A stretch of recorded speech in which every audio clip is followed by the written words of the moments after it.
आखिर क्या हुआ कि सलमान नहीं बल्कि इस नए अभिनेता को दे दिया गया फिल्म में लीड रोल? क्या केवल बस के लिए फैंस को इस तरह से भटकाया जा रहा है? स्वागत है आपका बॉलीवुड स्टूडियोज में। अब भले ही सलमान खान को उनकी एक्टिंग के लिए कितना ही ट्रोल कर लिया जाए, लेकिन इस बात से कोई नहीं इनकार सकता कि सलमान लगभग आधी बॉलीवुड के गॉडफादर हैं। कैटरीना ले लीजिए, जैकलीन, डेजी शाह, इन सबको कभी ना कभी सलमान खान से ही मदद मिली है, और अगर आप उनके खानदान के हैं तो फिर तो क्या ही कहना। अब बात चाहे सोहेल खान की हो या अरबाज खान की, उनके पीछे सलमान खान के हाथ के बारे में कौन नहीं जानता। ऐसा ही कुछ फायदा मिला है सलमान के जीजा आयुष शर्मा को भी, जिन्होंने भले ही डेब्यू अपनी फिल्म लव यात्री से किया था जो फ्लॉप रही थी, लेकिन वास्तव में उनकी अपकमिंग फिल्म अंतिम द फाइनल ट्रुथ को ही उनकी ऑफिशियल डेब्यू माना जाना चाहिए। आखिर में इस फिल्म में बॉलीवुड के सुल्तान सलमान खान के साथ स्क्रीन जो शेयर करने वाले हैं। वैसे तो अब तक आपको पता चल ही गया होगा कि ये फिल्म एक मराठी फिल्म का रीमेक होगी, पर आखिर उसे मराठी फिल्म में ऐसा क्या है जिसने निर्माताओं को यह सोचने पर मजबूर कर दिया कि फिल्म की कहानी आयुष को बॉलीवुड के नाम दिलाने में सहायक हो सकती है।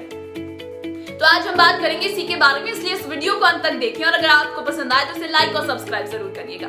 चलिए शुरू करते हैं। मराठी फिल्म में मुंशी पैटर्न जैसा अंतिम हिंदी रीमेक होने वाला है। यह एक क्राइम ड्रामा फिल्म है जिसे प्रवीण टारडे के डायरेक्टर किया है। तो अभी अभिजीत भोसले ने जेन्युइन प्रोडक्शन और पुनीत बलान एंटरटेनमेंट बैनर तले इस पे प्रोड्यूस किया है। इस फिल्म में ओम भुटकर, मोहन जोशी, उपेंद्र लिमाय मुख्य किरदार में नजर आएंगे। फिल्म पुणे के मुल्शी में घटित वास्तविक घटनाओं पर आधारित होगी और किसानों की समस्याएं और क्रिमिनल वर्ल्ड में उनके रिश्ते पर रोशनी डालती है। फिल्म की शुरुआत में गैंगस्टर राहुल को प्रतिबंधी गिरोह से बचाकर भागते हुए दिखाया गया है, जिसके बाद फ्लैशबैक शुरू होता है और हमें राहुल की कहानी बताई जाती है। राहुल के पिता शाखाराम पाटिल, जो कि एक किसान है, उन्हें अपनी जमीन बेचने के लिए मजबूर किया जाता है, जिससे राहुल को बहुत बेइज्जती महसूस होती है और वो उसे लगता है कि उसका परिवार में अपनी इज्जत खो दी है। हालांकि उसके परिवार की मुश्किलें यहाँ खत्म नहीं होती बल्कि शुरू होती हैं। गलती से अपने बिल्डर मालिक की कार खराब करने की वजह से सखाराम को उसकी चौकीदारी की नौकरी से भी निकाल दिया जाता है, जिसके बाद राहुल का परिवार उसके दोस्त गणया के साथ मजदूरी करने के लिए मुंशी चले जाते हैं। राहुल काम करने से इनकार कर देता है क्योंकि वह अपने पिता को परिवार की परेशानियों के लिए जिम्मेदार ठहराता है। बाद में राहुल को मुख्य मजदूर की बेटी दीपाली से प्यार हो जाता है।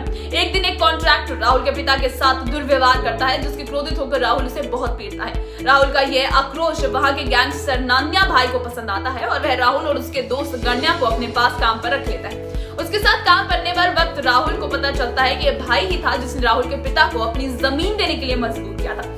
बदले की याद में राहुल नान्या भाई को मार देता है और उसके गिरोह का नियंत्रण कर लेता है। भाई की हत्या से गिरोह के सदस्यों के बीच युद्ध शुरू हो जाता है। गिरोह के अन्य सदस्य क्षेत्र पर नियंत्रण के लिए लड़ने लगते हैं और गैंग में चल रही इस आपसी दुश्मनी का फायदा newly updated inspector Vithal Godbole उठाते हैं, जो कि गिरोह के लोगों के एक दूसरी गैंग्स को खत्म करने के लिए इस्तेमाल करने की योजना बनाता है। वहीं दूसरी ओर राहुल एक छोटे लड़के से दोस्ती करता है, उसे इमरजेंसी सिचुएशंस में इस्तेमाल करने के लिए बंदूक देता है। राहुल दीपावली से शादी करने की कोशिश करता है, लेकिन वह उसकी गैंगस्टर होने के कारण उसे ठुकरा देती है। अब इतना ताकतवर होने के बाद जब राहुल अपने परिवार से मिलता है तो उसे पता चलता है कि जब वह जुर्म के पैसों पर अय्याशी कर रहा था, तब उसके परिवार वाले मेहनत की रोटी खाकर जिंदगी व्यतीत कर रहे थे। उसके घर वाले उसकी इस जुर्म की दुनिया से बिल्कुल खुश नहीं थे, यहाँ तक कि उसके पिता ने तो मुस्कुराना तक छोड़ दिया था। एक बार जब वह अपने पिता को हंसने के लिए कहता है तो वह जवाब देते हैं कि तुम्हारी नौकरी ने मेरी सारी खुशियां छीन ली हैं। वहीं राहुल का गिरोह समय के साथ कमजोर होने लगता है, जिसके कारण उसके गिरोह की कई सदस्य मारे जाते हैं, यहाँ तक कि राहुल का दोस्त गया भी मर जाता है।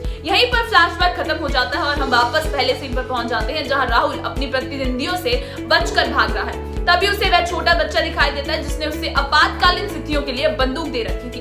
जब वह उससे बच्चे से मदद मांगता है तो बच्चा राहुल को ही गोली मार देता है। अपने मरने के कुछ समय पहले ही राहुल को पता चलता है कि लड़के के परिवार ने राहुल के गैंग के लोगों के कारण ही अपनी जमीन खो दी थी और बच्चे ने काफी समय से राहुल को मारने की योजना बना रखी थी। फिल्म में अंत में एक बहुत ही दिल को झकझोर देने वाली सीन है कि राहुल की मौत को सुनकर उसके पिता, जो इतने मुस्कुराए तक नहीं थे, वे हंसने लगते हैं। वे खुश हो जाते हैं कि आखिरकार अब उनका बेटा एक गैंगस्टर नहीं है, और इसी तरह फिल्म की कहानी जहां से शुरू हुई थी वहीं वापस आके पहुंच जाती है। अब तक तो आप समझ ही गए होंगे कि फिल्म का मुख्य किरदार राहुल, और अगर अंतिम के ट्रेलर को देखा जाए तो ये किरदार सलमान खान नहीं बल्कि आयुष शर्मा निभा रहे हैं, और वहीं सलमान खान हमें पुलिस ऑफिसर के किरदार में नजर आएंगे। तो क्या सलमान की शक्ल में मेकर्स का आयुष की फिल्म को बेचने का प्लान है, या फिर फिल्म की कहानी में बदलाव करके सलमान को भी बराबर का दर्जा दिया जाए? अब ये बात तो फिल्म के रिलीज होने के बाद ही पता चलेगी। हालांकि आप हमें कमेंट करके जरूर बताएं कि आपको आज का हमारा ये वीडियो कैसा लगा। अगर आपको इस वीडियो पसंद आया हो तो इसे लाइक और शेयर जरूर करिएगा। ऐसी ही खबरें जानने के लिए हमारे चैनल को सब्सक्राइब करें। आज की हमारी स्क्रिप्ट लिखी है अफसाना पांडे ने।